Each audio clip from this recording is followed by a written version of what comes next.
ജീവിതത്തിൽ ക്ലേശവും ദുഃഖവും വരുമ്പോ നമ്മൾ അതിനോട് എന്ത് നിലപാടെടുക്കുന്നു? നമ്മുടെ കാഴ്ചപ്പാട് എന്താണ്? സാധാരണ നിലയിൽ ദുഃഖം വരുമ്പോൾ നമ്മുടെ കാഴ്ചപ്പാട് 3 തലങ്ങളിലാണ്. ഒന്ന്,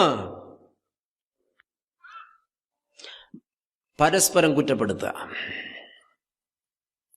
വീട്ടിലൊരു പ്രയാസമുണ്ടാകുമ്പോൾ, കുഞ്ഞുങ്ങൾക്ക് അസുഖം വരുമ്പോൾ, അല്ലെങ്കിൽ ഏതെങ്കിലും സങ്കീർണതകൾ വരുമ്പോൾ, ജോലി നഷ്ടപ്പെട്ടു പോകുമ്പോൾ, വരുമാനം നിലച്ചു പോകുമ്പോൾ പെട്ടെന്ന് അങ്ങോട്ടും ഇങ്ങോട്ടും കുറ്റപ്പെടുത്തുക. ഭാര്യമാരിരുന്ന് പറയും, ഈ മനുഷ്യന് വിശ്വാസമില്ല, ദൈവമേ എന്നൊരു വിചാരമില്ല, പള്ളിയിൽ പോവില്ല, പ്രാർത്ഥിക്കുകയില്ല, എന്തോരം പറഞ്ഞാലും ദൈവമേ എന്നൊരു വിചാരമില്ലാത്ത മനുഷ്യൻ.